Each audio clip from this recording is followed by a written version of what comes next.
అయినా ఇప్పటికిప్పుడు జీతం పెంచమంటే పెంచుతారో పెంచరు. బొంగులే, కష్టే ఫలి అన్నది, కష్టపడి అడిగేద్దాం.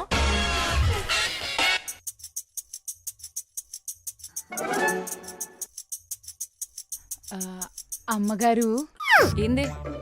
నా జీతం మాకే ఇంకా రాలేదు, వచ్చినప్పుడు ఇస్తాను పో. ఇచ్చేటప్పుడు ఏదో కొంచెం పెంచిస్తే మీ పేరు చెప్పుకొని ట్యాంక్ బండ్ దగ్గర మిక్చర్ తింటా. అవునా? గట్లనే నువ్వు అడిగినప్పుడల్లా ఇస్తా పోతే మేమే ట్యాంక్ బండ్ మీద ఒక బండి పెట్టుకొని మిక్చర్ అమ్మాలి. మా కైకి వచ్చినప్పుడు ఇస్తాంలే గాని పో. అలాగే అమ్మగారు. చారు, ఈరోజు మా బాస్ వస్తున్నాడు, ఇల్లంతా మంచికి సర్దు, ఓకేనా? అదోటి. ఏందయ్య గారు అలా ఉన్నారు? జ్వరం చేసిందా? కాదు, హట్టు చేసింది. మీ అమ్మగారు ఈరోజు వాళ్ళ బాస్ వస్తున్నారని చెప్పి పట్టించుకోవడం మానేసింది. మీరేమన్నా మా శాలరీల గురించి పట్టించుకుంటున్నారా? చారు,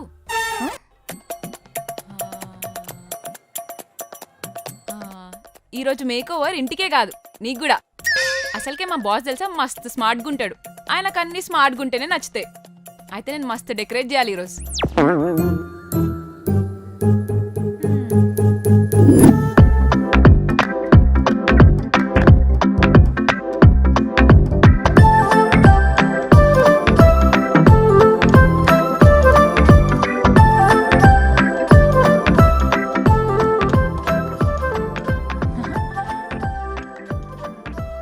రామ్, చారు మస్తుంది కదా ఇప్పుడు. చారు, ఇప్పుడు ఇలా ఉన్నావంటే అసలు ఆ రోజుల్లో కుమ్మేసుంటావు. మీరు ఊరుకోండి అయ్య గారు, మీరు ఇలా అంటుంటే నాకు నా చిన్నప్పటి రోజులు గుర్తొస్తున్నాయి. అంటే అప్పుడు మస్తు స్టోరీలు ఉండేనా నీకు? ఉందా అంటే ప్రకాష్ రాజ్ అని ఒకడు ఉండేవాడు. ఎప్పుడు జాను జాను లాగా చారు చారు నా వెనకే తిరుగుతూ ఉండేవాడు. చేతిలో పువ్వు, గల్లసొక్క ఇస్త్రీ ప్యాంట్లో దోపేసుకొని నా వెనకే తిరుగుతూ ఉండేవాడు. చారు,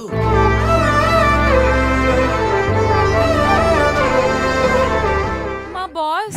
నువ్వేంటి ఇక్కడ? అప్పట్లో ఇళ్లలో పనిచేసే దానిలా ఉండేదానివి, ఇప్పుడు ఇంటికి ఓనర్లా ఉన్నావు. చిచ్చి, ఇంత చిన్న ఇంటికి నేనుండానేంటి?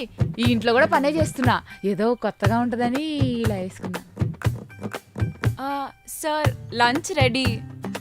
ఆల్రెడీ నా కళ్ళు నిండిపోయాయి. అదే అదే నా కడుపు నిండిపోయింది. ప్రకాష్, చారు, స్మార్ట్ అన్నావు, పాస్ అన్నావు, ఈడింటే పని పిల్లతో పుల్లేరు కలుపుతున్నాడు. ఈడి గురించా పొద్దురించి పట్టించుకోవడం మానేసింది. సారీ రామ్, చారుకి ఇంత పెద్ద కాంటాక్ట్లు ఉన్నాయని నాకేం తెలుసు. ప్రకాష్, చారు, నువ్వేం మారలేదు.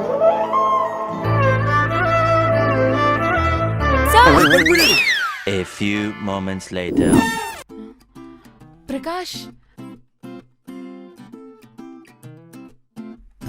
సార్. శిల్ప, కాసేపు డిస్టర్బ్ చేయకు. చారుని చూసి చాలా రోజులైంది. అది లంచ్ రెడీ అయింది. ఏం శిల్ప నీ ప్రాబ్లం? ప్రకాష్, ఎంతైనా వాళ్ళ ఓనర్స్ కదా, అలా అరవకు. నీకోసం ఆ మాత్రం చేయలేనా?